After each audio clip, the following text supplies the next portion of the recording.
Every story begins with sound. Ours began when silence remembered it was once music. This is how Vienna listens, and how it forgets. Vienna has a way of listening.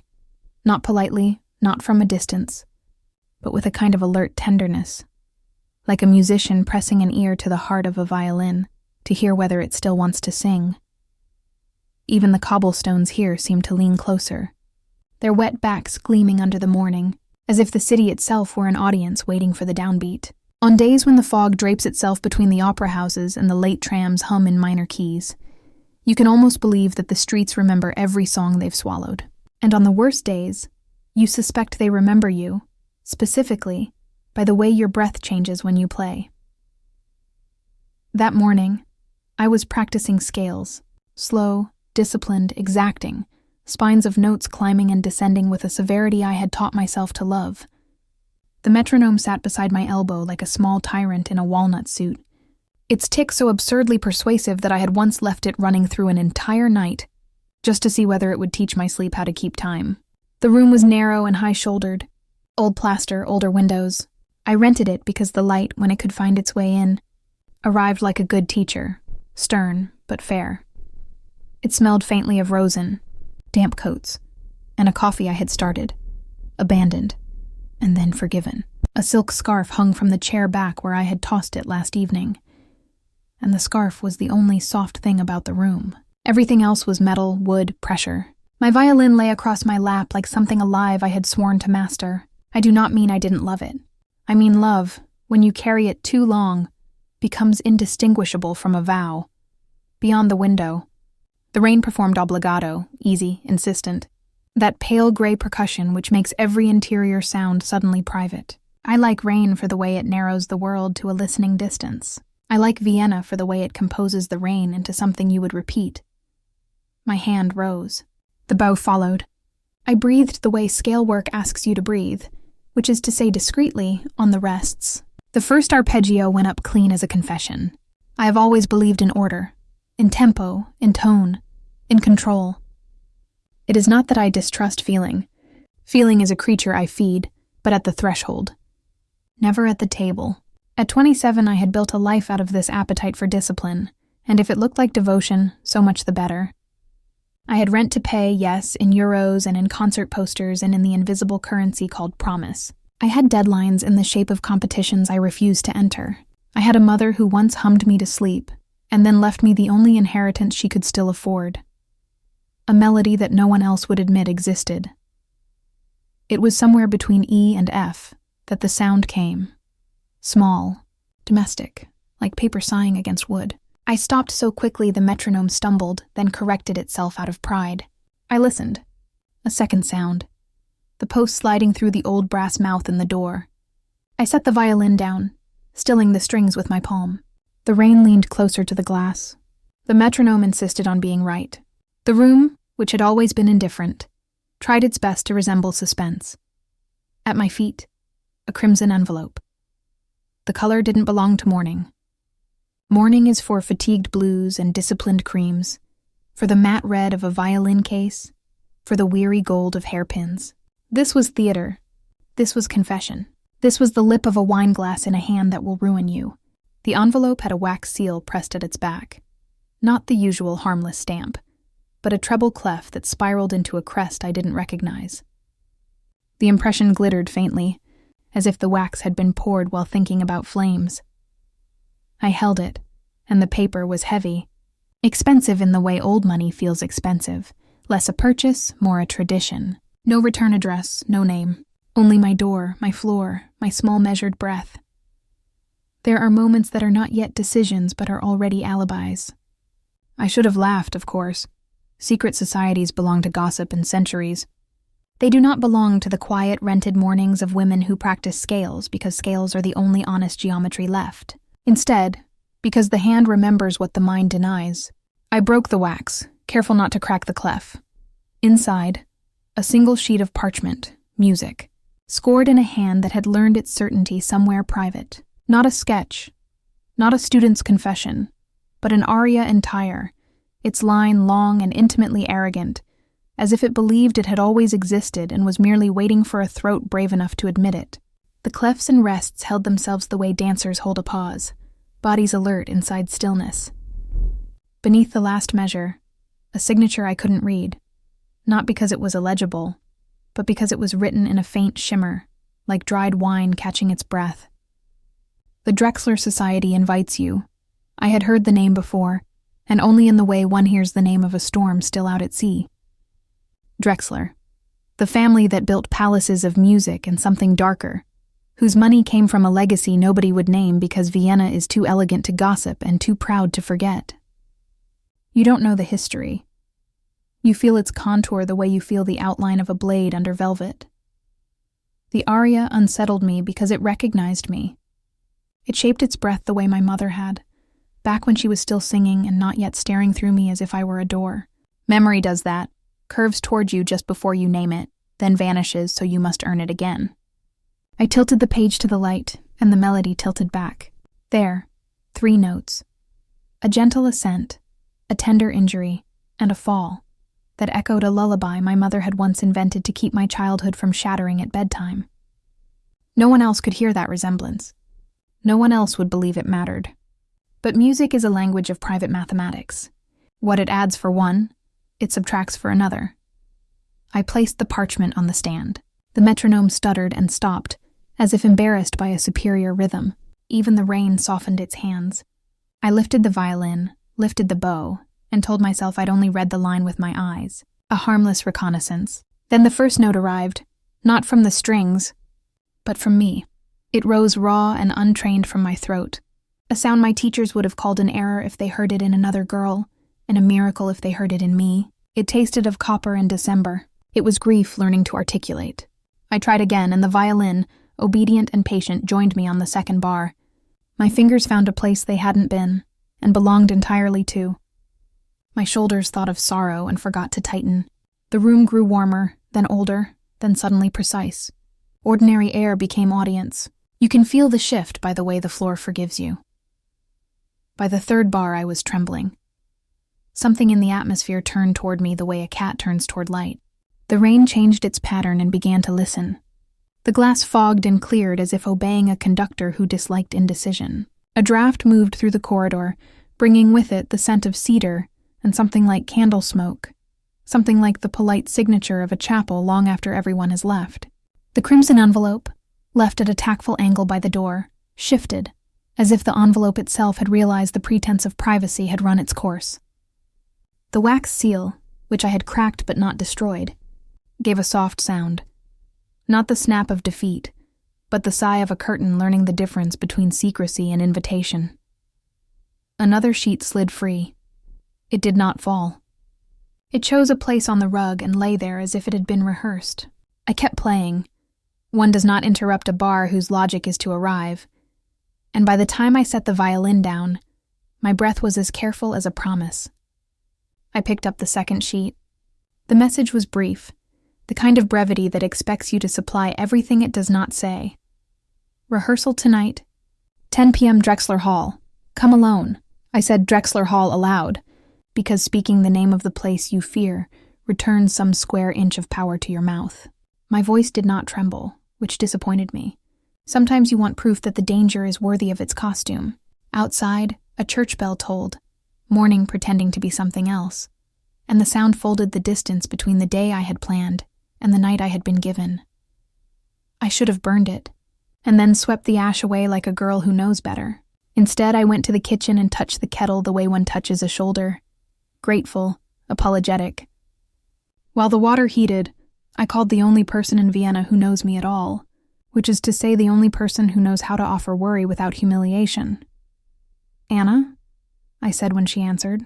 "If I told you I'd been invited to play in a secret orchestra, what kind of lecture would you give me?" "The short or the long?" She sounded awake in the way only people who have had their hearts broken before breakfast sound awake. "Begin with the short. I'm boiling water, and the kettle dislikes philosophy." "The short lecture is a question," she said. "Who invited you?" "The letter says the Drechsler Society. The envelope is an expensive injury. There is an aria." I paused, because the word meant something different in Anna's apartment.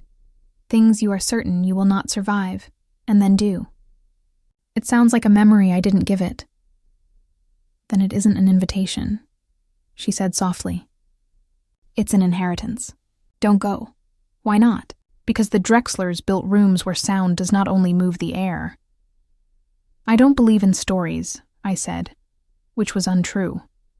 I believe in stories so deeply I set metronomes against them, like soldiers. I only believe in practice. Then practice saying no. The kettle began to mutter. I watched the steam lift and vanish into the unhelpful morning. Come to mine, I said.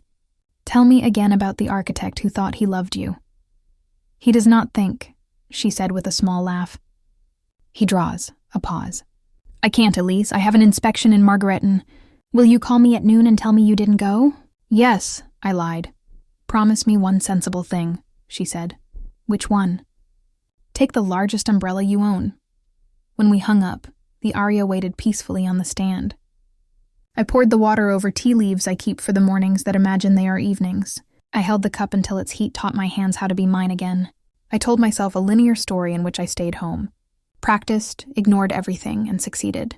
Which is the kind of success that looks beautiful but isn't, because it refuses to include the part of the world that frightens you. I finished the tea. I washed the cup. I put the scarf back on the chair, because love is a discipline of returning things where they belong. Then I gathered the necessary items a woman carries when she is pretending to be ordinary. Keys, case, wallet, restraint. I did not open my wardrobe to choose a dress because a dress would have chosen me. I wore black, trousers, sweater, coat. It is an outfit that refuses the idea of being an event. The rain had not tired of its role. I lifted the umbrella Anna would have approved and stepped into a street that had softened its face to receive me. Vienna has districts that pretend to be modest and fail. Drechsler Hall sits in one of them, a building that has learned how to be elegant from the shadows that lean across it. I did not go there yet. 10 o'clock was a far key on a piano not yet mine. I went instead to the music variant to stare at its facade, as if that were a rehearsal for staring at a door I did not have the right to open. Tourists sheltered in the wings of their raincoats. A boy with a trumpet case walked past me with the miserable radiance of prodigies. I ate a buttered roll the size of humility and drank another coffee and pretended to read. When I looked up, the afternoon had decided to be a place again. I returned to the room to practice because faithfulness is my superstition. I put the aria aside and played Bach, 3 pages I had loved since I could read them without wanting to claim them. The bow taught my hands their lines. The lines taught my chest how to forgive the day. I told myself that if I played long enough, the desire to go would visit and then leave, the way cats do when they realize the window is closed. Desire, however, is the only student that does not learn from being disciplined. When dusk began to smoke in the corners of the room, I knew where I would be at 10. In the last hour, I tried to write to my mother. Not a letter. Letters embarrass the dead, but a few notes I thought she might recognize if she were still listening in the way music listens. Without mercy, with love. I added a 4th, then removed it, then added it again, because grief is a mathematician when it thinks no one is watching. At 9:40, I closed the case and put on the coat. The scarf, tired of being beautiful, became useful. I left the lamp on as if its small square of light could function as a witness. The rain had refined itself by now into a fine silver pattern you could learn if you were patient. I have always been patient. I have not always been kind. Drechsler Hall is older than its confidence and younger than its legend. Its doors bear the kind of brass that believes time is a misunderstanding. The lobby was not lit for pleasure but for honesty. Tall lamps with pale, alert shades. A woman at the desk, gray hair, gray suit, gray eyes that knew the exact weight of a secret, looked at me and decided I was expected. She made a small motion with her hand that meant follow and another that meant listen. Her voice was the kind that stays on the tongue like a flavor. You're on time, she said, not quite approving. The rehearsal keeps a strict hour. How long will it last? I regretted the question when I heard it. It sounded like I believed time would behave. Until it stops, she said, and smiled the way a metronome would smile if it ever got a joke. I followed a corridor whose acoustics had been arranged by someone who loved intimacy and resented it equally. On the walls, photographs, sepia-tired, of orchestras who had refused to fully appear, as if the light could not make up its mind where to touch them. At the end of the corridor, a door of dark wood with a handle that made my palm reconsider its loyalties. I opened it and walked into a hall that remembered candlelight, even when electrical honesty was insisting upon itself. They were there already. Silhouettes of musicians setting their shoulders, instruments turning their faces to the air, the small coughs and ruffled pages that always feel like gossip just before the truth. A conductor's stand waited for an owner who had not yet forgiven it.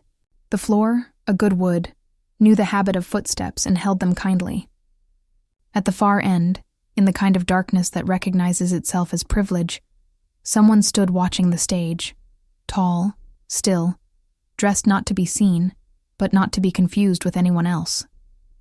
I knew, without seeing, that if he spoke, I would understand what people mean when they say a voice can carry its own temperature. A steward, gentle hands, gentle suspicion, took my case, then gave it back because the hands remembered who they were.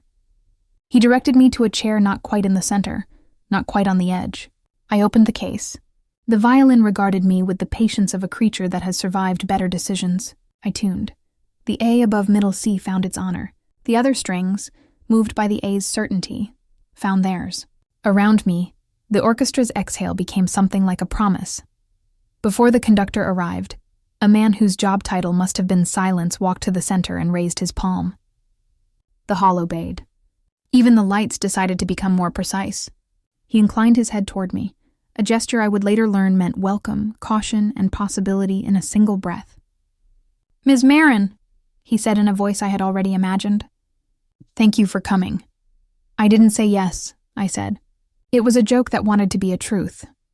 "You played," he answered. That was the yes. He stepped back, letting the room have me. The musicians watched me the way good musicians always watch new blood, with hunger disguised as generosity. Someone behind me, a viola perhaps, began to sound a note not visible to the air. I looked once toward the dark at the far end, where the tall figure was not yet ready to admit to being there. The metronome I carry in my wrist, where my pulse lives, chose a brisker tempo. I lifted the bow to feel how my shoulder would behave. Then, a hand at the side aisle put a folded page into mine. No ceremony, no apology, no opportunity to pretend I might not accept it. I unfolded it. The handwriting was neither masculine nor feminine, but a little of both, which is to say a style that refuses to pick an inheritance. Rehearsal tonight, 10 p.m., Drechsler Hall. Come alone. It was the same page I had left on my floor, or it was a twin. I do not know how to describe the intimacy of being recognized by paper. I looked up to ask a question that would have given me away. The room, a room I was now a part of apparently, waited with the patience of rooms that have learned the difference between anticipation and cruelty. I set the page beside the aria. I drew breath. I let the first note happen. Somewhere in the dark, a man smiled the way a person smiles when an old, unwanted, indispensable truth has finally arrived. Somewhere else, far or inside the rhythm of my blood, a bell tolled the hour, and Vienna leaned closer, listening, the way it always does when a story begins to play the person who is telling it. And when the last measure fell open inside me like a door that had been part of the wall this entire time, the wax seal I had already broken in my apartment cracked itself again, as if it owned more than one obedience. The page in my hand grew lighter. A second sheet slid free as if it had no weight except the one I gave it with my eyes. Rehearsal tonight, 10 p.m., Drechsler Hall. Come alone. I was already here. I was already alone. And the music, impossibly, inexcusably, was already listening back. Drechsler Hall was supposed to be abandoned. The city had boarded it up after the war and let pigeons learn the acoustics. That's the version people keep because it lets them sleep. But cities like Vienna don't forget true pitch. They only pretend to. Stone remembers what was sung between it. Wood remembers what was pressed into it. And candlelight. Candlelight remembers faces better than cameras ever will. That night, candles lined the entrance like patient sinners. Their flames leaned inward when I passed, as if the corridor were exhaling after holding its breath for a century. Rain stitched itself into the hem of my coat, and the brass handles of the doors tasted faintly of metal and old applause. When the hinges sighed, the sound was a minor third. Melancholy, precise, familiar in the way pain becomes familiar when you rehearse it long enough. Inside, silence had texture, thick, red, waiting. It felt curated, not the absence of sound, but sound that had learned how to kneel. The air held a note I couldn't hear yet, like a violinist poised above the string with the bow lifted, the promise louder than the stroke. He stood on the stage beneath a single light, tall, severe, dressed in the kind of black that erases its own edges. The light made a geometry of him, angles, thresholds, a door half open. His eyes found me before my footsteps did, and there was that old, untranslatable intimacy. Being read. Being tuned. You came, he said. The accent was Austrian aristocracy dusted with smoke, someone educated in salons, tempered in cellars. The consonants arrived dressed for a gala. The vowels slipped in after curfew. I was invited, I said, though the truth was less polite. I had been summoned. Or the part of me that answers to music had been, you played the letter. A statement, not a question. I lifted my violin case, and it made the smallest sound a case can make. Duty clearing its throat. I'm not in the habit of declining sheet music written in blood-colored ink. That almost smile, half sin, half benediction. Then you understand us already. He was Lucien von Drechsler, the name that had built the hall, ruined the family, and whispered itself through centuries of waltzes that ended in funerals. The sharp planes of his face were a blueprint for restraint. The mouth, a blueprint for undoing it. If beauty is a warning, he wore it the way other men wear medals, reluctantly, inevitably. He walked toward me with the caution of someone approaching fire he intends to touch anyway. I have seen men approach Stradivari that way, holy violence, trembling gentleness. When he reached for the bow in my hand, I should have pulled back. Instead, our fingers brushed, and the wood remembered both of us. It's impossible to explain to anyone who doesn't play. A bow keeps a map of every hand that has guided it. It knows tenderness, arrogance, hunger. It knows when someone touches it who has no interest in pretending. Play, he murmured, from where the invitation ended. I did. The first phrase bloomed, and the hall changed shape around it. Drechsler acoustics aren't ordinary. They tilt time. You hear a note and the echo does not follow. It leans back through you, tasting the breath that made it. He stepped behind me, not close enough to be indiscreet, close enough to be inevitable, and guided my arm. The pressure of his palm along my wrist was instruction disguised as temptation. My shoulder listened before I did. Slower, he said, his breath at my ear. The word moved through me like a low note.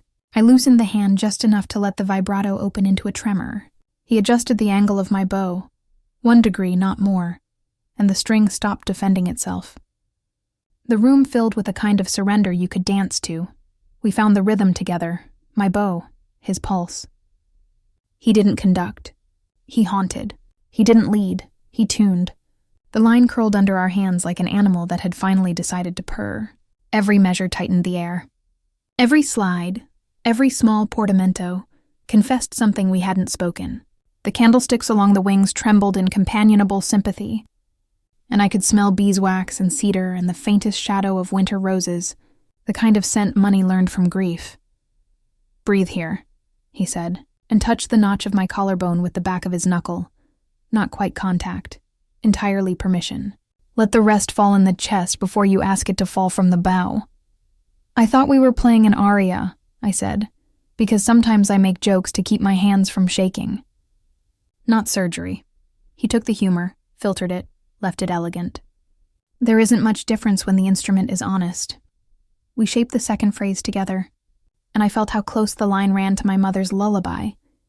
3 notes that understood the distance between devotion and madness. I had never told anyone about the way her humming fell apart at the edges when the illness began to write itself through her days, how she clutched at a motif like a rope in rain. The fear returned the way muscle memory returns, sudden, competent. I tightened the bow to resist it. Lucien's hand stilled mine. Not that, he said gently. Tightness is not the same as control. I know, I said, and didn't.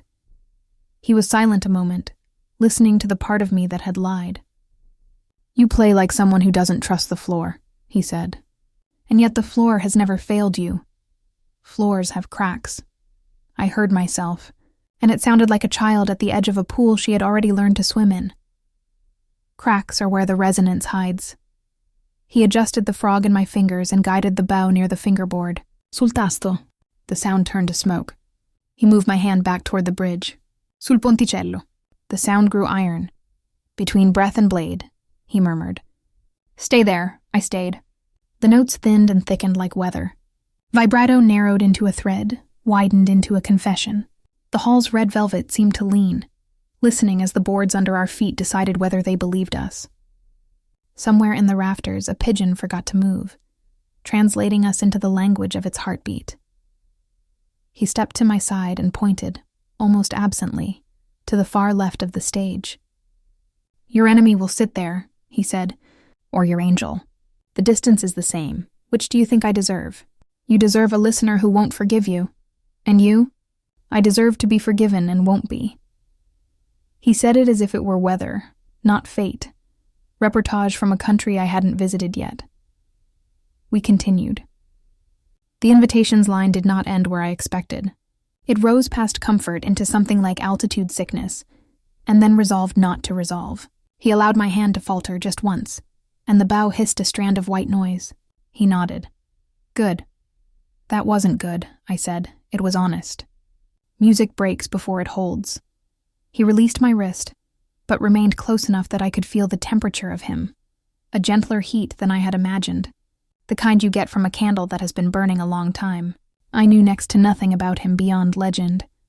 Heir to a dynasty of art and ruin, patron of a society that played until the candles died of exhaustion, the kind of man who names an entire century with a rumor. And yet his presence chorused in my body as if I had memorized him and forgotten. When the final chord faded, he didn't release my hand. The silence that followed was not rest. It was consequence. In the dark, a chair creaked with the discretion of an apology. My breathing thought about panic and chose technique instead. "Do you believe music can possess a soul?" he asked. "Only the willing ones," I said. His mouth almost touched my temple. "Then don't stop until you remember me." The words entered at the base of my skull and descended in elegant damage.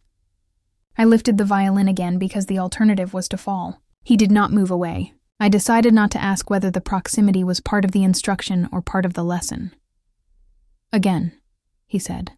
"But this time, imagine that the note is something you have not forgiven yourself for," I began. The sound came cleaner, crueler. He had turned my hand into a confession booth. By the time the second phrase arrived, my throat was tight with a grief that hadn't asked permission to re-enter. He heard it, and placed 2 fingers lightly on my forearm, stilling the muscle I was about to sacrifice. "Now," he said. "Forgiveness." I loosened. Not much. Enough. The note turned to silk, then to water, then to light with weight. "And this," he whispered, "is desire." He didn't touch me then. He didn't have to. The bow knew. The string learned. Vibrato slowed until the line felt like walking barefoot along a corridor that remembers dancing. I allowed the smear between notes, the kind critics call indulgent when they hear it for the first time, and inevitable when they hear it for the 10th. I stopped caring what anyone would call it. He was too close to be looked at. I closed my eyes and saw candlelight moving in the shape of breath. The page on my stand was the letters aria, but we were already beyond it, someplace where notation yields to necessity. When I opened my eyes, I saw ink I didn't remember seeing before. Small grace notes penciled faintly above the staff. A private commentary. I glanced at him. "You added those?" I asked. "They were always there," he said. "Were they?" "In your hand," he said. And the certainty landed on my skin like a glove I had forgotten I owned. We did not play for time. We played until the room was willing to admit we were its purpose. The candles lowered themselves to more considerate heights, wax pooling like fallen moons on the polished floor. The hall inhaled our sound, exhaled shadow. I could hear the other musicians padding in at the edges, soft clothing, softened shoes, and sitting with the reverence of people entering a chapel through memory. No one tuned. No one coughed. They let us be the tuning, my line searching, his breath deciding. Again, he said, when I allowed the cadence to accept its own ending. But imagine now the note is a house. A house? The corner of my mouth betrayed me. Yes, yours. I played the opening with the awkward care of someone unlocking a door she hasn't opened since childhood. The rhythm slowed to something domestic, folding linen, setting a table, straightening a pile of music you're pretending not to need. When we reached the second phrase, he set his palm at the back of my shoulder, and the weight was so perfectly measured that my entire back remembered posture without stiffness. The note stopped trying to be beautiful and began to be true. You see? He said softly. What do you see? I asked. He didn't answer. In the periphery, a figure moved. Tall, angular, a coat the color of polished bone. The baton in his hand flashed, then hid. His presence made a draft even where walls refused to admit wind. He lingered in the far aisle, as if he had forgotten whether he was supposed to arrive or depart. Victor, Lucien said without turning, and the name was a whole history spoken into a single syllable. Later, Victor Keller, the false conductor who believed the baton could bully fate. I had heard the name in stories that pretended not to be stories. He paused, then inclined his head in a bow a fraction too deep to be respectful. The bone-white baton disappeared. He disappeared with it. Lucien's hand lifted from my shoulder as if reluctant to insult gravity. Again, he said, like a prayer. This time, when the second phrase arched toward the impossible interval that had always tasted like my mother's lullaby, I did not defend against it. I let it break me open with technique. It is the only way to break open without bleeding. The sound left the instrument and did not vanish. It stepped into the pit of the hall, moved across the seats like a rumor that meant to become law, and returned by a route I couldn't chart. The return had warmth in it.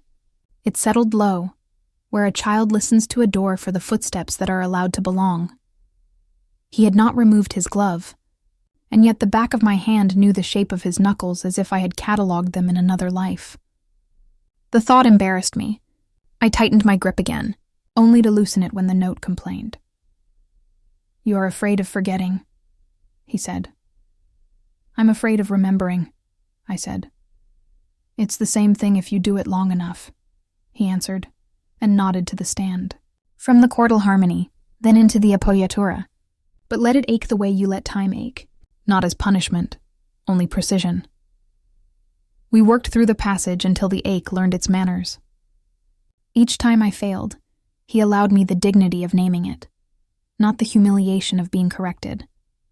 Each time I succeeded, the success reflected in his posture rather than his mouth. There is a kindness to being witnessed without applause. It lets you keep your power. At the edge of the stage, the candles lowered themselves again, as if envy had taught them to stoop. Somewhere high in the rigging, a rope creaked the way old beds do when memory lies down in them. The hall had begun to smell not of roses, but of their absence, the sweetness that remains after a bouquet does not. Walk with me, he said at last, and the word walk felt less like a suggestion than a musical marking. Andante, perhaps, or con moto after too much adagio. He stepped down from the stage, and I followed because that is what you do when someone has already conducted the part of you that decides. We crossed the front rows. The seats were upholstered in a red that must have a better word than red, a color that knows the inside of a mouth. He paused at the center aisle and tilted his head toward the ceiling. Listen, he said. I thought he meant the polite condensation of rain on slate. Then I heard it, the low-frequency rooms make when they remember thunder. Beneath that, a ghost of a choir. Beneath that, a single pitch that might have been my own breath stretched into a tonic. The hall was tuning to us. You changed the room, I said. You asked it to tell the truth, he replied. Rooms prefer truth. It lengthens their lives. And people? They prefer music, he said. And there was that almost smile again, the one that admitted defeat and called it elegance. But the best ones know the difference. We stopped at the fourth row, left-hand side, the place he had indicated earlier as the seat for an enemy or an angel. From here, he said, you will hear what was written but not inked. He gestured for me to lift the violin. I did, absurdly aware of the fact that I could feel the beating of his pulse without touching him. I drew the bow once, a single note, and the hall did something I had never witnessed. It gave the note back smaller, as if reassuring me that not all returns are larger than the loss. "Scordatura," he said, eyes on my hand. "I'm not tuned for that." "You are," he said simply. "You adapted when you entered. I checked the pegs. They were where I had left them. I checked the fine tuners. They had not moved. I checked the strings with my ear, that old faithful lyre, and realized the lie was mine. I had adjusted with my hands without knowing. Between breath and blade," he said again, as if naming a street. "That is where we rehearse." "And where do you perform?" I surprised myself with the question, which belonged to someone brave. "Between mercy and fire," he said. No irony, no apology. "Where else?" He took me down the side aisle, past the portrait of an ancestor whose face looked like a verdict softened by art. The caption read, Alois von Drechsler, 1781–1830. The eyes were not kind and not cruel, merely capable. A man who would choose salvation if commanded and ruin if begged. "My family thought music was a technology," Lucien said. "They were right. They were wrong. What did they build?" I asked, though the answer was all around me. "Rooms that made silence obedient," he said. "Or tried to. And you?" "I'm trying to teach it to speak," he answered, and the integrity of the statement startled me. The honesty of a man who had stopped making artifice even from his pride. We returned to the stage. A soft swarm of players had gathered. Strings mostly, a clarinet with eyes like midnight, a cellist whose hands looked like they could forgive anything, a bass who had made peace with gravity and then taught it a hobby. No one announced. No one introduced. They nodded to me the way one nods to a mirror that shows you a version of yourself you'd be relieved to become. Lucien took the center, not like a conductor, but like a tuning fork. He didn't lift a baton because he didn't need one. The room would have laughed at a baton from him. He raised his right hand, palm down, and the left side of the ensemble inhaled. He exhaled, and we began. It was not the aria from the letter. It was the part of the aria that exists before pen and after permission. The melody moved through us like a rumor that knew the address of every heart it intended to ruin.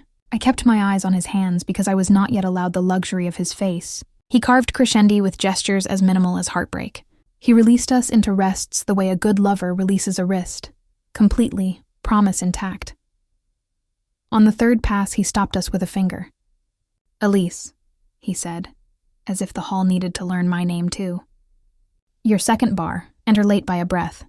Not because the ink asks it, because the memory does." I nodded and did not ask which memory.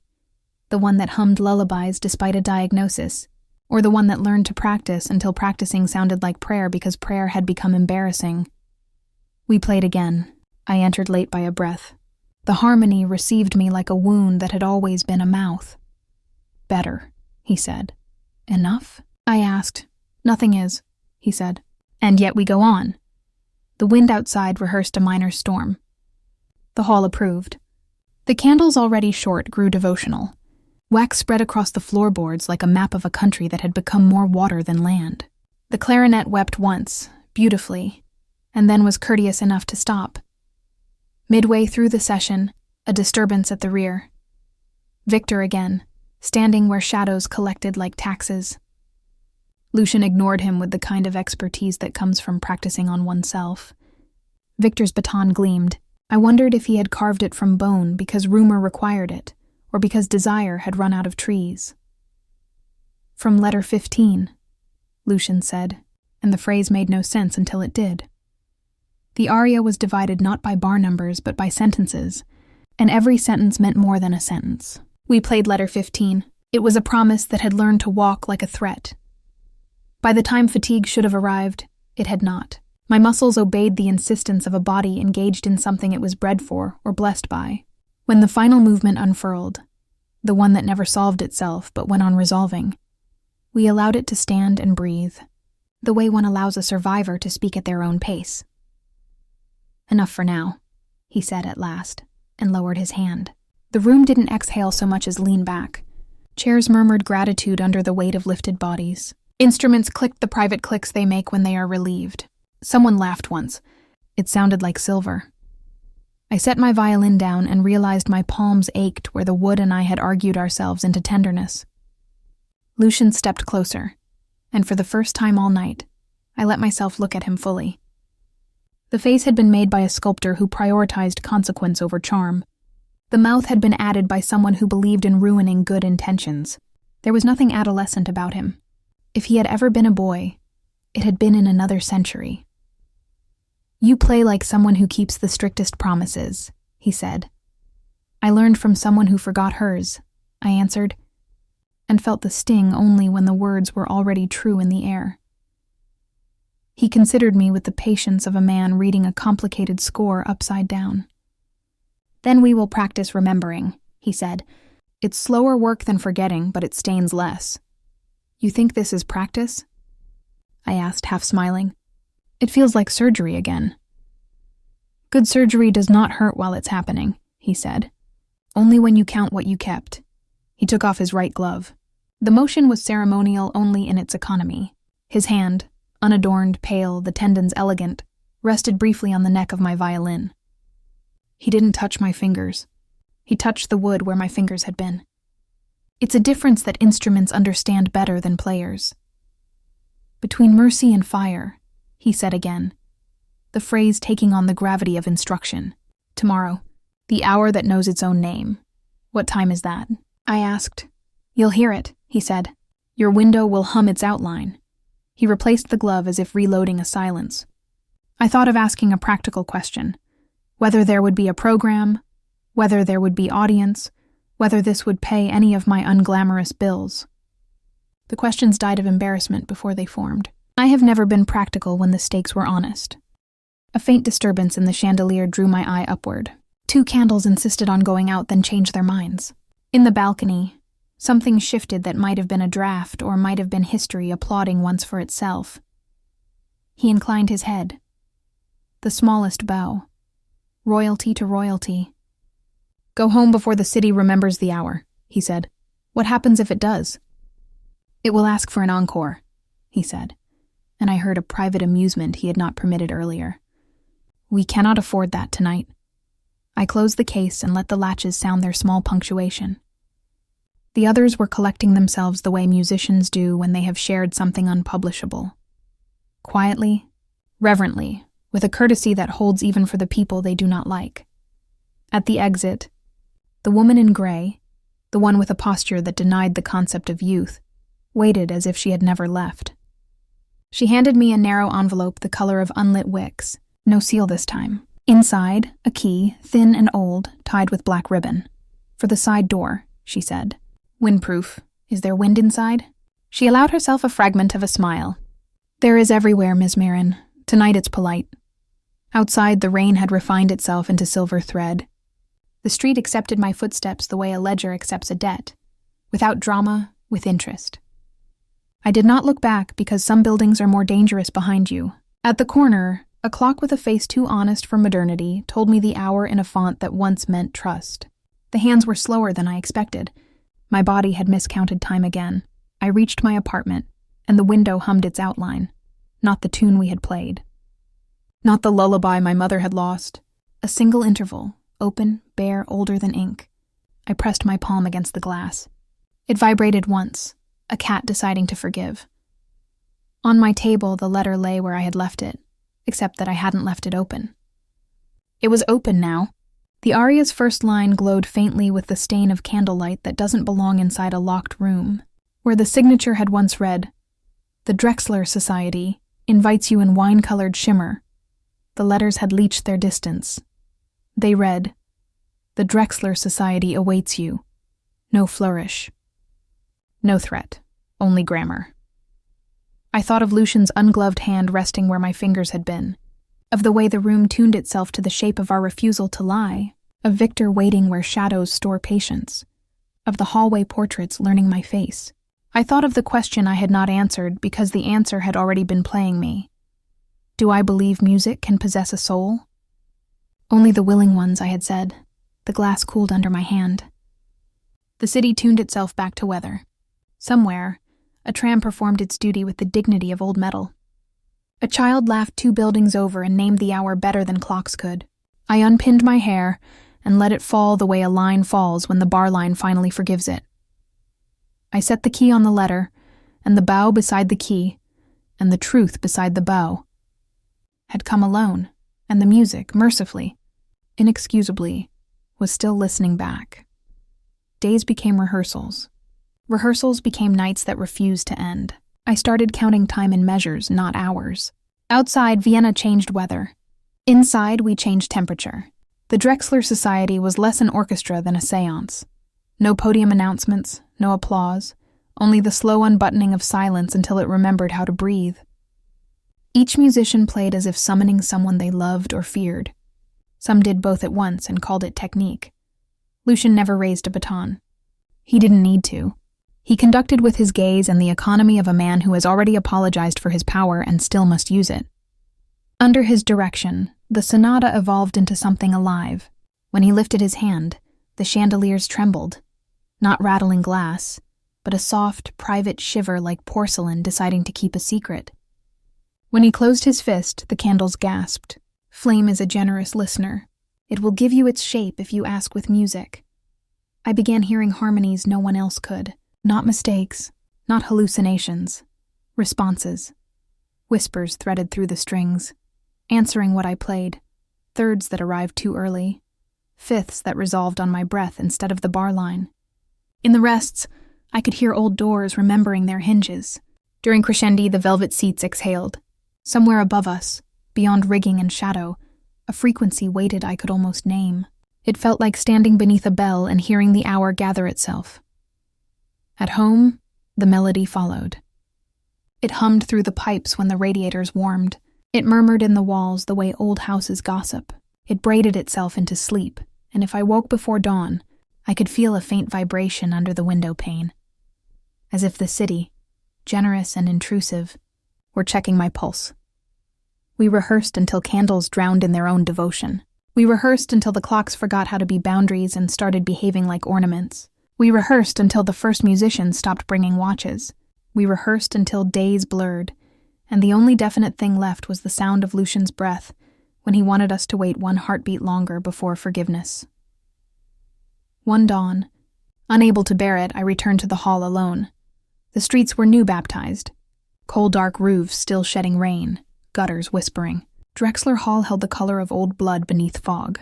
The side key the gray woman had given me slid into the lock with the relief of something remembering its use. Inside, the corridors smelled of dust and roses that had died politely. Not rot, resigned sweetness. Footsteps echoed in an older tempo than mine. I walked without deciding where to go, which is the only reliable way to find what belongs to you.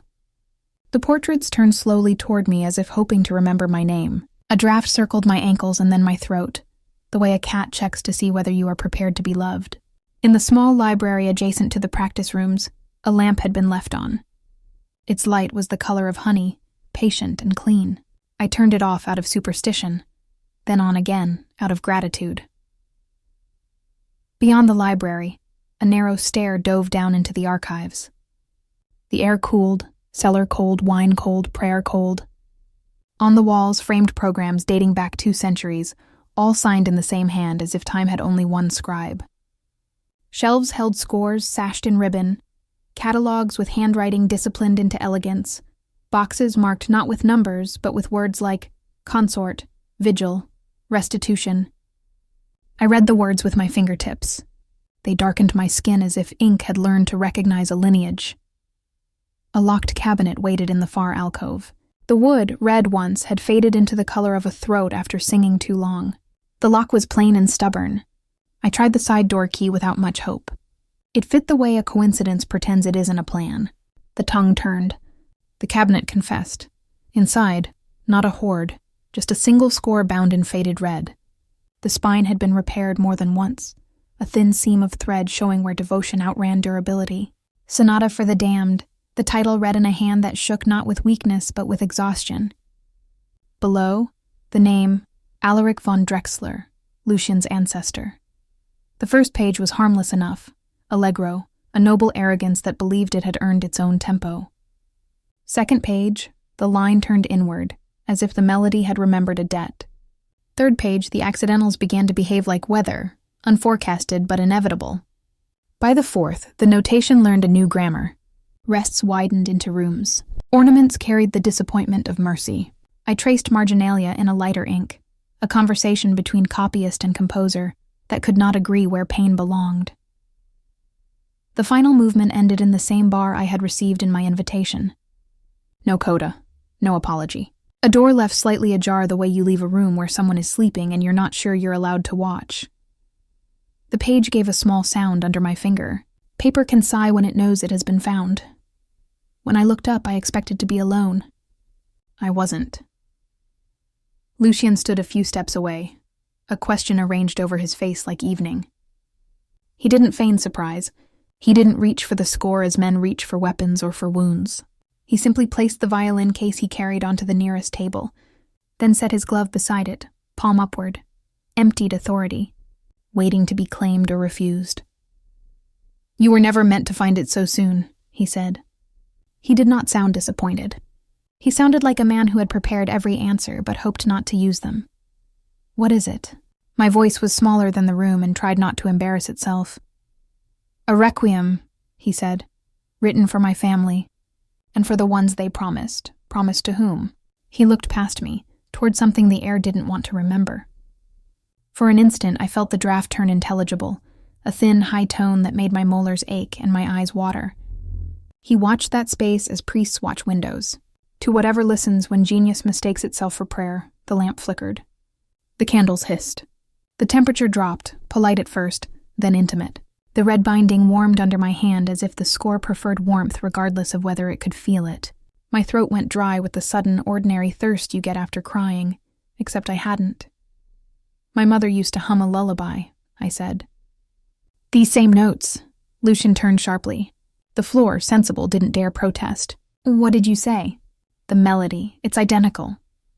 Speaking the recognition made it truer, made it dangerous. He took a step closer, pale and burning. Opposites arranged by breeding and guilt. "Your mother's name?" "Elena Marin." The name hit him like percussion, snare and timpani at once. He closed his eyes with the respect a man gives an opponent in a game he has already lost. "She was one of us," he said quietly. "She played the sonata before she broke it. The curse runs through blood as much as through sound." Curse. The word fell with a dignity that made me want to reject it on grammar alone. I staggered back the way bodies do when minds try to stand still. Shelves returned to focus, scores like spines, ribbon like veins. "You knew?" I asked. The question didn't want an answer. It wanted to reveal its shape in the air. "I hoped it was coincidence," he whispered. "But there are no coincidences in music, only motifs waiting for reprise." He reached for me. I didn't move. His hand hovered inches from my throat, trembling, not with desire, not merely, but with the terrible affection of someone who recognizes the instrument that will finish his sentence. "You were meant to finish what she began." "You mean the curse?" "I mean the requiem." He let the words settle.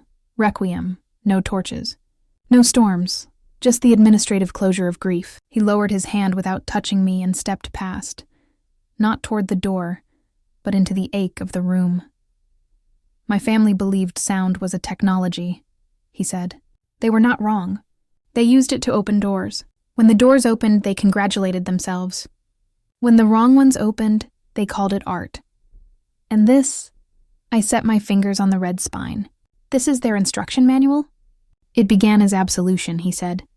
"It ended as inventory." I opened the score to the middle. The key signature had fewer sharps than moral courage.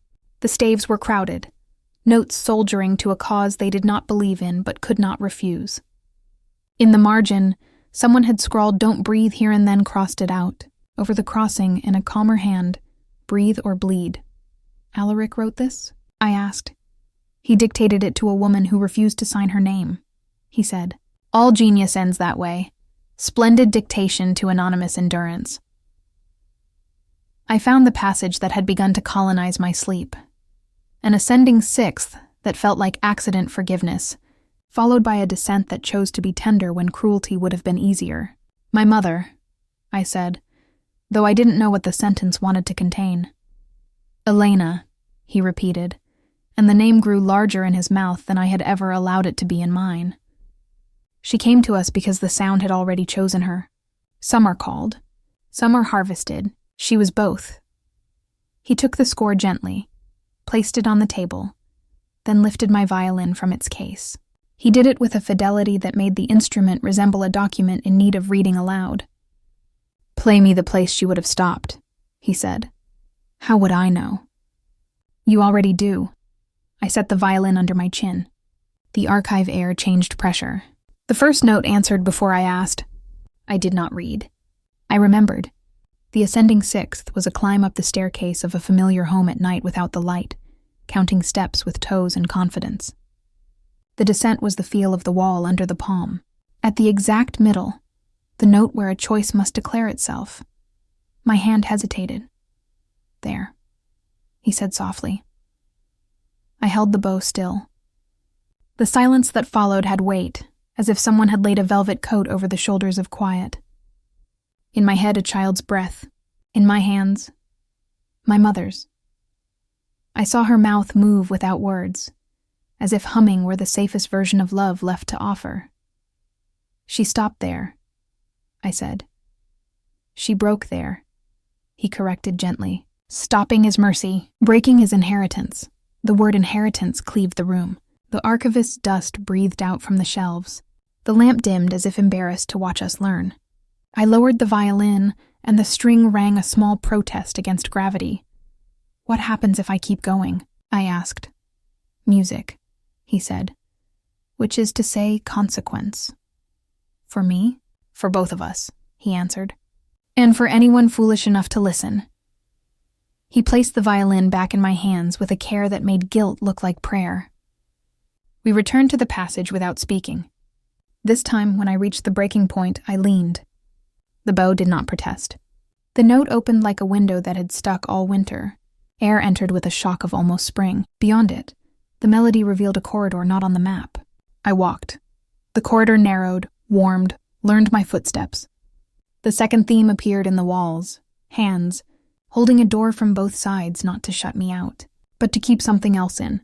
"Again," he said, and I did, until the corridor consented to be a room. When I lowered the instrument, he was closer. Not touching, still that, but close enough that the shape of him retuned my breath. His eyes were not black. They were the brown of wood that has learned to behave like iron. "You hear it," he said. "I hear them," I answered, surprising myself with the plural. "Names yet?" he asked. "Not names," I said. "Weights? Temperatures?" I closed my eyes. "One is light as ash, one is cold as coin, one like glass that has remembered fire. And one?" His voice was barely sound now.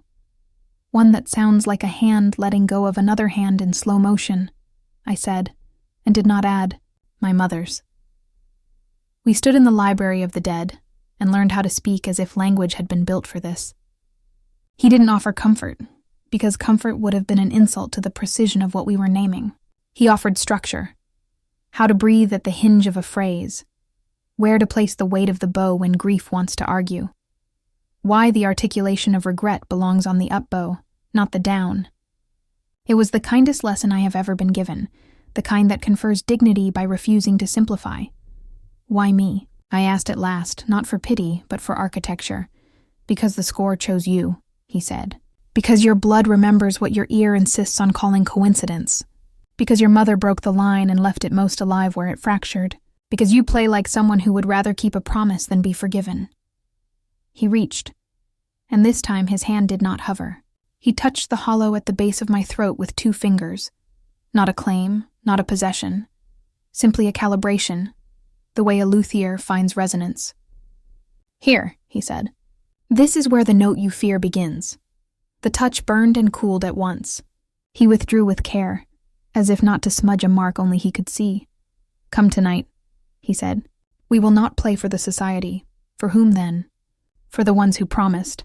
And the ones promised." He turned away before I could see the cost of that answer. I reshelved the score because blasphemy requires tidiness to survive.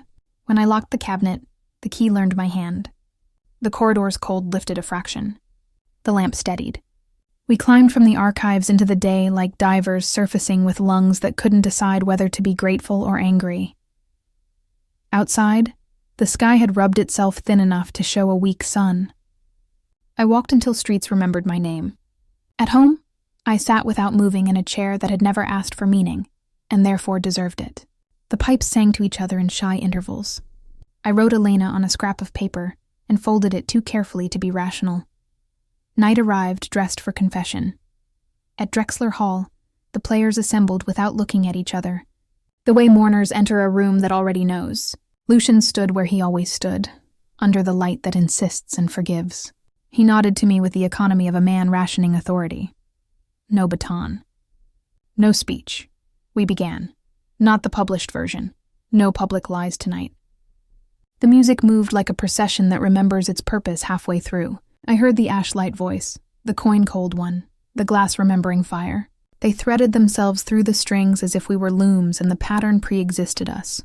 The air felt crowded. The balcony full of absent weight. The chandelier forgot to tremble and, in its failure, told the truth. Something had decided trembling was beneath it. At the turn where my mother had once broken, I kept going. The corridor extended into a chapel so small it could only hold 2 people, the self and the sound. I stepped inside. Every note afterward was a decision I would have to live with, and, if I was lucky, forgive. We stopped when we had to, not when we wanted to. The hall exhaled the way a body does after a held sob. Lucien lowered his hand. His eyes flicked to the balcony and back. He inclined his head, the smallest of thanks or the largest permitted. "Tomorrow?" he said. "For mercy or fire?" I asked before I knew I wanted the answer. "For both," he said. "A requiem has no other weather." When I left, the street air carried the scent of snow that might not arrive. My window hummed its outline again, higher this time, as if the frequency had climbed onto a ledge to get a better look at me. I placed my palm against the glass, and for a breath, a pressure met mine from the other side, familiar as a mother's hand on a fevered forehead, foreign as a stranger who knows your name. I did not sleep so much as rest between movements. When morning allowed itself to be believed, I woke with a note in my mouth I could not sing and could not swallow. I dressed in something that would not misinterpret me. I wrote Anna a message I did not send. I said my mother's name once, not to the room, to the air that had listened when genius mistook itself for prayer. By evening, the letter on my table had changed again. No new ink, just a grammatical inevitability continuing its walk. Where it had read awaits the day before, it now read nothing at all. The page was blank but heavy, as if the invitation had finally been absorbed into the thing it described. I put the key on the page and the bow on the key. I kept my hands flat on the table until the tremor finished speaking. Then I stood, because I had been taught to stand when called. I went alone. And the music, unreasonably, inexcusably, was ready to remember me. The following nights blurred into fever. Time stopped pretending to pass. It began to pulse instead, a rhythmic delirium stitched together by sleeplessness and strings. The hall had become a living thing, its walls breathing in sync with the sonata that haunted us all. Sleep became rehearsal. Breath became tempo. Even in my dreams, I could feel the metronome ticking against my ribs like a second heart. The orchestra no longer spoke in words. They moved through each day like pilgrims, eyes half closed, bow arms trembling with exhaustion and ecstasy. No one dared question the tempo. The sonata had ceased to be a composition. It had become an organism, and we were its bloodstream. Lucien avoided me, and yet I felt him everywhere, in the shiver that followed each note, in the air that refused to still after he left a room. His absence had learned to speak fluently. It filled every rest, every breath between bars. Sometimes, as I tuned my violin, I thought I heard him whispering my name from the rafters, his voice suspended in dust and light. I would turn, always too slowly, and find only shadows pretending to breathe. The hall pulsed with it, a metronome powered by longing. When he finally appeared, it was not in the gilded rehearsal room above. but in the chamber beneath, the hall's hidden double. I had never seen it before. The staircase descended into darkness that smelled of wax and water and something older than rot. Every step echoed, a dying heartbeat retreating further into the earth. And then, the mirrors. 1,000 of them, facing one another, multiplying the light until it ceased to be illumination and became eternity. Every candle appeared 100 times. Every shadow became a choir. He stood waiting at the center, a single flame trembling beside him. No coat, no gloves. Only the kind of exhaustion that looks like elegance from a distance. His hair was damp, a few strands clinging to his temple. His shirt sleeves were rolled to the elbows as if he'd been working or fighting or praying. When he looked at me, something in my chest turned transparent. "Play with me," he said. The words were soft, but they didn't ask. They confessed. He lifted his violin. The motion was slow, reverent, almost ritualistic. I followed, though my hands trembled as if they already knew the cost. The first notes collided, not politely. They struck and fused, desperate and perfect, as though two separate lives had been waiting centuries for this dissonance. The sound filled the room like smoke. It climbed the mirrors, split into harmonics that no science could measure. My bow began to shake, not from fatigue, but from something inside it awakening. The string bled rosin dust that caught fire in the candlelight. Sparks rose between us, and for an instant I thought we had summoned stars. "Stop," I gasped, but my voice was just another note swallowed by the air. "We can't," he said, voice shaking between command and prayer. "The piece knows we've started." The bow in his hand quivered. So did mine. And then, from nowhere, another violin answered us. Invisible. Distant. A ghostly echo repeating every phrase a heartbeat late. Then another joined, and another, until the air trembled with unseen orchestras. The mirrors began to hum, 1,000 silver throats vibrating with us. One cracked down the center, light spilling through like blood. At the crescendo, he dropped his instrument and caught my wrist. The touch was electric, a tremor of centuries condensed into skin. "If we finish it," he whispered, "the curse ends, or begins again. I no longer know which." "Then let it end," I said, though I didn't know which ending I was inviting. He drew me closer. The mirrors caught us and multiplied us. Elise and Lucien, hundreds of us, each reflection slightly behind the beat, as if the past were still rehearsing the present. His gloved hand found the back of my neck. Not restraint, but guidance. His palm was cool, deliberate, the pressure of a man teaching rhythm to a storm. I felt his pulse counting time against my skin. Our mouths met the way two notes meet on dissonance. Wrong, necessary, inevitable. The taste of him was smoke and confession, fire and fatigue. The world narrowed to breath, heartbeat, and sound. When he pulled away, the silence roared. "You shouldn't have come here alone," he said. "You invited me. I was supposed to invite your soul, not your body." I wanted to laugh, to weep, to ask him if he understood that for some of us there's no difference anymore. But before I could speak, the door below crashed open. The mirrors blinked in panic as torchlight invaded their world. Victor Keller burst in like a chord struck too loud, his eyes fevered, his baton, a sliver of bone, yes, bone, raised like a weapon. His mouth foamed with the kind of devotion that eats itself. "If you won't finish it, I will," he shouted. Lucien stepped forward, hand raised. "Victor, stop." But the downbeat had already fallen. I turned just as the ceiling tore open. The sound wasn't thunder. It was applause from somewhere beneath the world. A roar that came not from the heavens, but from the void that had been waiting too long to be acknowledged. Flames spilled through the mirrors. their silver backs curled into black tongues that licked the air. Each reflection caught fire before we did, burning us 1,000 times over. Drechsler Hall, the shrine, the womb, the cage, was finally confessing. Heat rushed in waves, thick as breath. The smell of varnish, of old paper, of burning silk.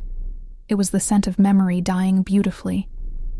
Victor's final chord shattered the floor. His baton, bone glinting white against the inferno, rose one last time before gravity reclaimed him. He fell, laughing. The laughter didn't stop when he did. It echoed through the flames, mad and victorious, as though hell itself were applauding. Lucien caught my arm. His fingers, usually precise and elegant, dug into my skin with the desperation of a man trying to hold on to something already burning away. "Run!" he shouted. "I won't. Now." The floor buckled. The chandeliers came down like guillotines of light. I stumbled through smoke that curled like black lace, the air too thick to breathe but too holy to resist. Every step was percussion, every falling beam a drumbeat from the sonata itself. A sound like glass shrieking filled my ears. The mirrors were dying, cracking, splitting, shattering into shards that reflected fragments of us. His hand, my eyes, our mouths, our fear, an orchestra of unfinished selves. A beam collapsed between us. He shoved me clear. The crash swallowed his cry. When I turned, I saw him pinned beneath a rafter, his body half buried in ash and gold dust. The sound that escaped me was neither scream nor word. It was a note, raw and pure, one that the hall recognized. I crawled to him, through splinters and smoke. Blood marked the parquet in perfect staves, dark staccatos across the wood. "Lucien," he pressed his hand, slick and trembling, against my chest to keep rhythm. "Stay with me. The music isn't finished. It doesn't have to be. It always finishes," he whispered, voice breaking between confession and prayer. Lightning flashed through the broken ceiling, sketching our silhouettes in electric white. We found shelter, or what was left of it, in the music room, a sanctuary of ash and ghosts. The grand piano stood open, its strings glowing like ribs in the firelight, humming softly as though in mourning. He sank to the floor. I followed, cradling him the way one holds an instrument that has decided to stop singing. Outside, the orchestra screamed itself silent. Inside, we counted breaths.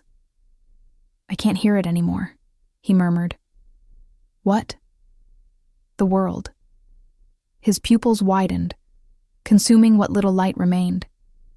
I watched his face as it turned toward sound he could no longer perceive. The irony was unbearable.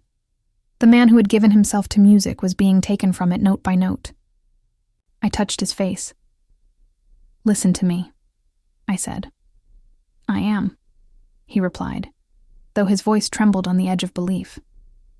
"I always was." His words broke me more than the fire ever could.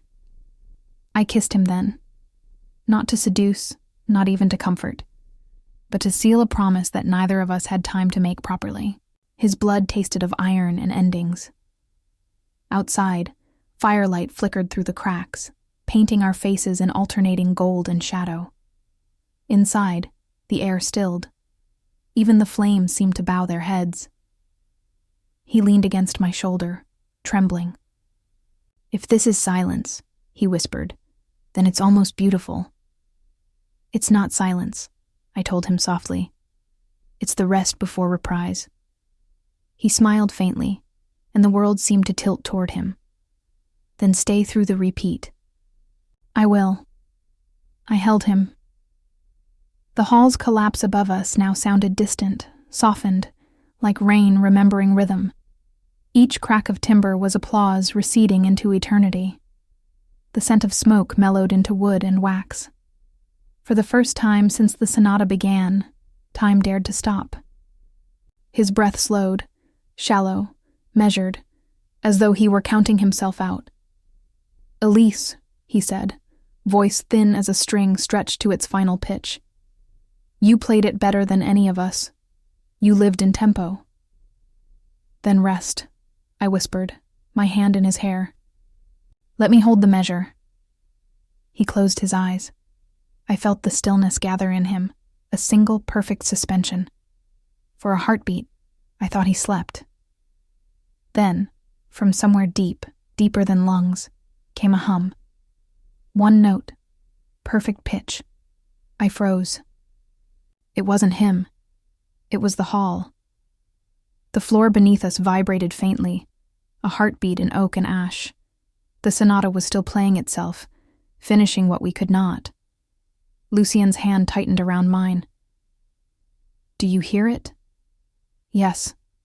It's her," he said, and there was awe in his voice. "Your mother. She's giving the cue." The realization struck through me like a bow across string. Pain, beauty, memory, all at once.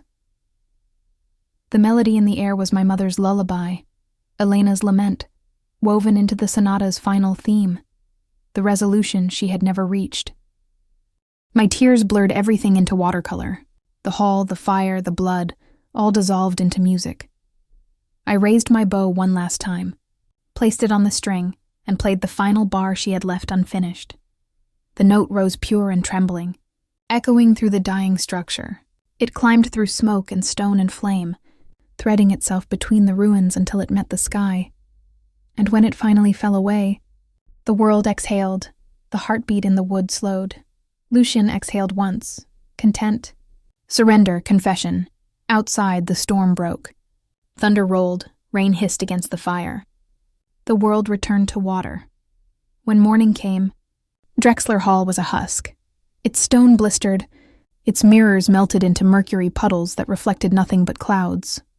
The newspapers would later call it electrical fault, a tragic accident of restoration.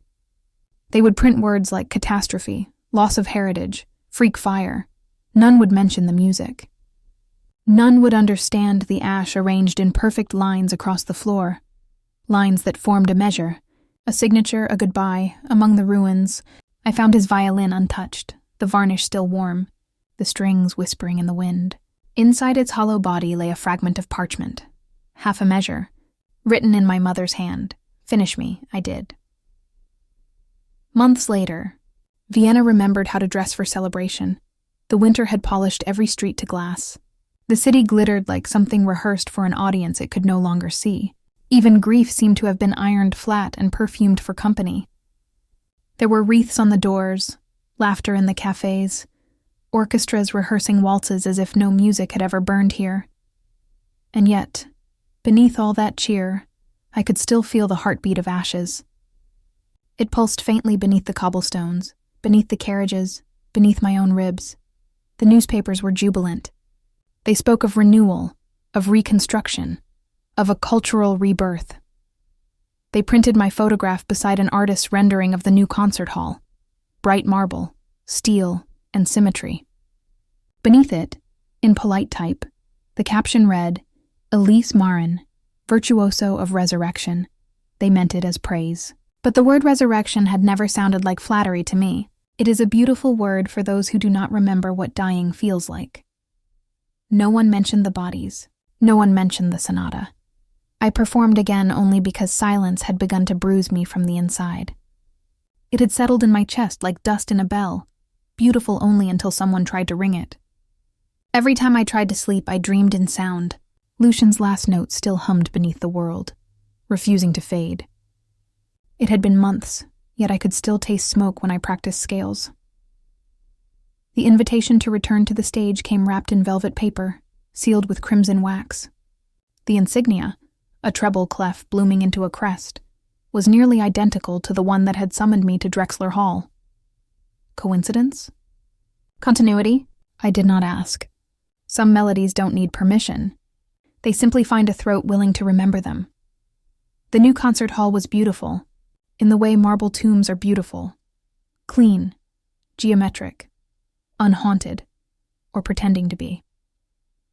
The ruins of Drechsler had been cleared months before, and the city pretended it could forget that music had once set itself on fire there. This new hall was smaller, tighter, a structure that believed in symmetry and denied intimacy. Its ceilings gleamed with cold perfection. The air smelled of new varnish and politics. It was the sort of place that believed beauty could be engineered if one measured enough frequencies. The program listed a single piece, Coda for the Air, composed by Elise Marin.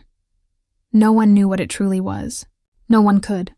It was a requiem wearing a waltz's costume, a dirge disguised as grace. The audience would call it innovation.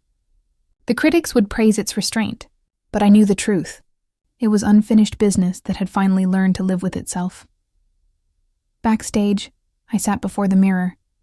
Its light was too clean to forgive. It showed no ghosts, only their habits. The woman in the reflection was almost a stranger. Her mouth had forgotten how to smile without trembling. Her eyes were darker now, not from makeup, but from memory. She wore black silk, but not as mourning. It was armor now, gleaming faintly in the lamplight. I adjusted my collar, then stopped when I saw my wrist. 2 faint scars, thin, almost elegant, traced where his blood had once drawn a line. I had tried to cover them with lace, then realized that covering is only another kind of confession, so I left them bare. The mirror caught the motion, and for a second I thought the reflection smiled. Not the way I had, but the way he used to. On the dressing table lay 2 objects. One was my mother's silver string, coiled neatly like a sleeping promise. The other, a tuning fork that had no origin I could prove. I touched it carefully. It was warm, though the room was cold. When I struck it, the sound filled the air. Pure, unwavering, A440, steady as prayer. The tone seemed to travel through me. Through skin, through bone, through memory. It was a note I had not played yet, and yet it recognized me. The mirror vibrated faintly. For a moment, I saw the light shimmer, not reflection, but resonance. The air itself rippled, like water disturbed by something unseen. And then, very softly, a second pitch emerged, almost inaudible. A harmony. It came from nowhere, and from everywhere. Lucien's tone. The one he had used to tune my violin that first night. The sound brushed my neck like breath. A phantom bow drawing across my pulse. "Perfect," whispered the stagehand behind me, unaware of the presence he had just interrupted. "We're ready." Ready. The word struck like a downbeat. When he signaled, I rose. My body remembered before my mind did. Tighten the bow. Adjust the bridge. Breathe through the diaphragm. Step into the light as if it belongs to you even when it doesn't. My hands were steady now. Not because I had found peace, but because I had accepted rhythm as fate. The corridor beyond the dressing room glowed gold, lined with framed posters and the faint hum of electricity. As I walked toward the stage, I thought of the Drechsler steps, how they had groaned beneath my feet, how candlelight had wavered. Here the lamps buzzed politely. The past had texture. This new world had polish. And yet, as I placed my hand on the door to the stage, I could have sworn I heard the faintest whisper beneath the applause waiting beyond. A single hum, low and familiar, as if the hall itself was remembering. The stage swallowed me whole. Light, sound, breath, all collapsed into one trembling instant. The first note rose like breath after drowning, fragile yet defiant, climbing toward a silence that almost refused to let it go. The hall answered, obedient, astonished. The walls themselves seemed to inhale. The strings followed in reverence. 1,000 bow hairs glided against catgut, and suddenly the air grew luminous, not golden, but alive. Each phrase carried a memory disguised as melody. His hand guiding mine that first night. The tremor of candles before collapse, the sound of stone forgiving fire. Every movement of the bow summoned a ghost. Every shift of my wrist rewrote the past. I had written the piece to survive him, but as I played, I realized it wasn't survival. It was resurrection disguised as repetition. Every motif I'd buried found its echo, and with it, his pulse. The sonata had once burned itself to death.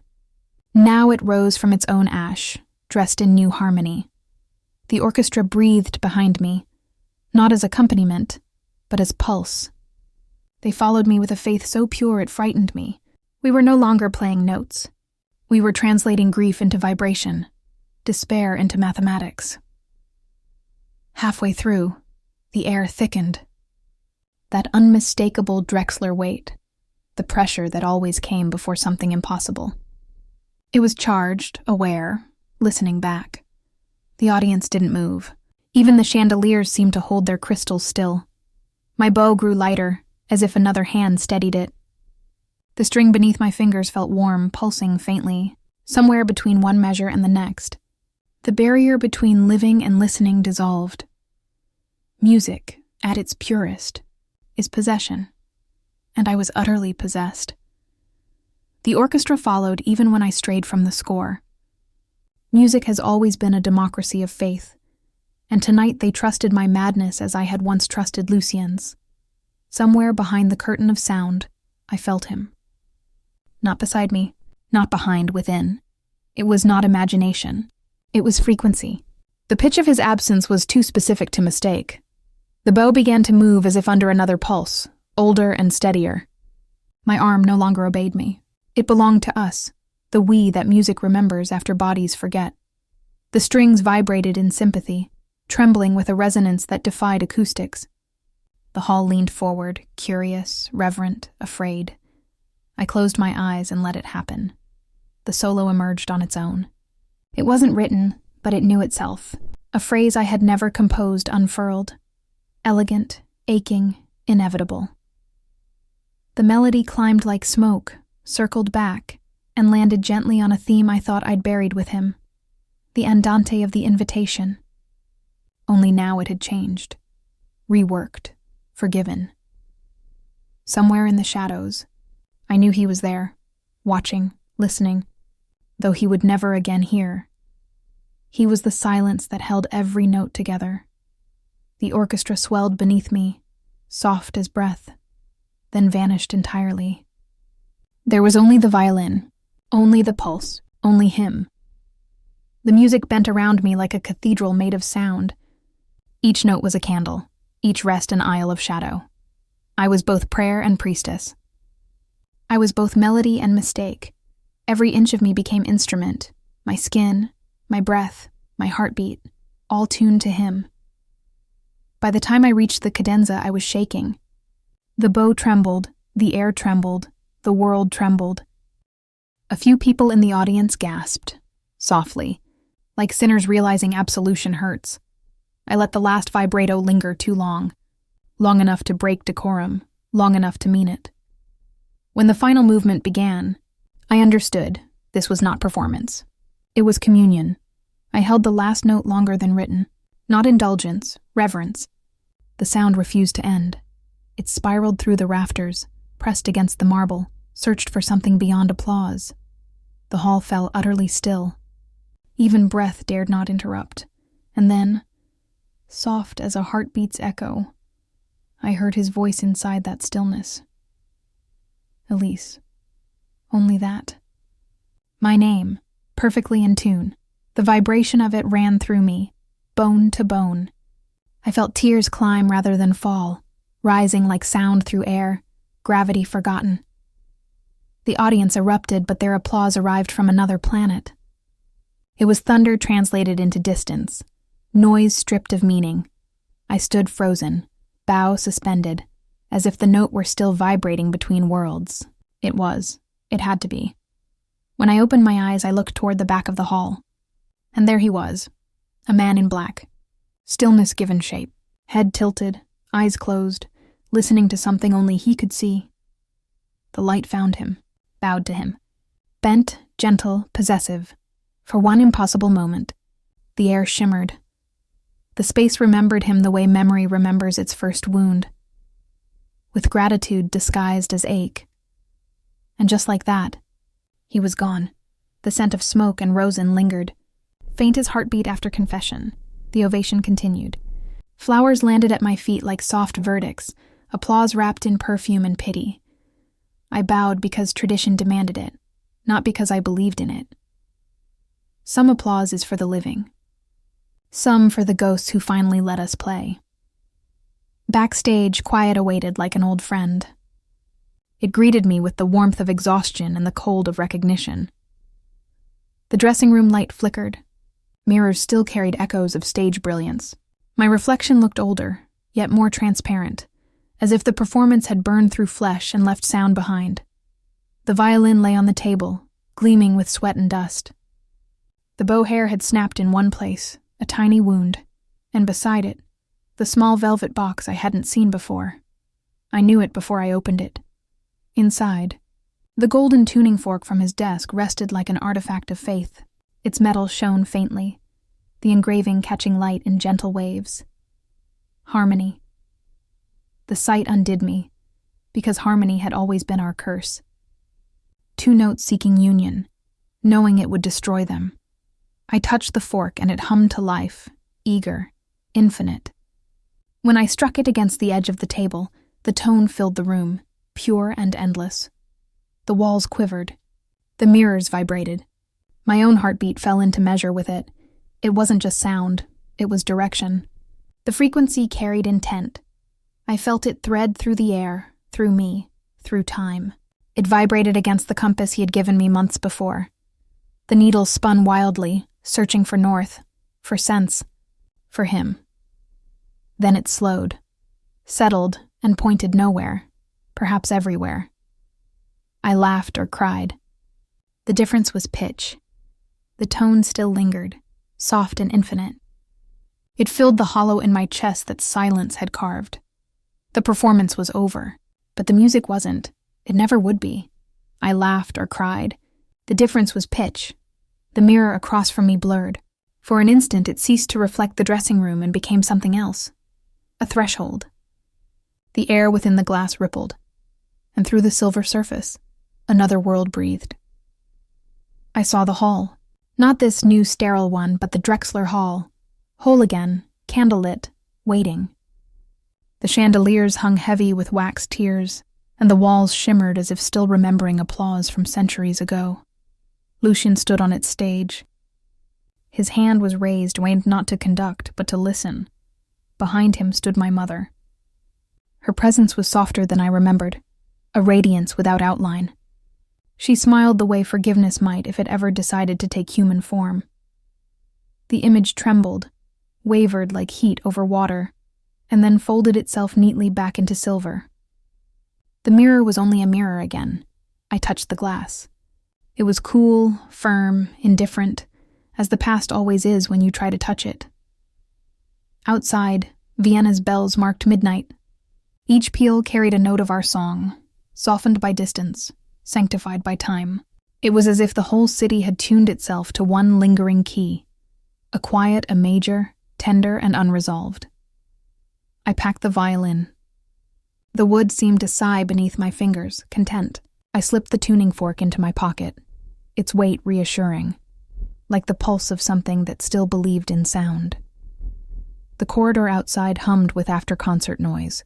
Stagehands whispered congratulations. Critics scurried by, scribbling frantically, chasing metaphors that would never catch the truth. Admirers reached out hesitant hands as if touching might transfer art. I smiled.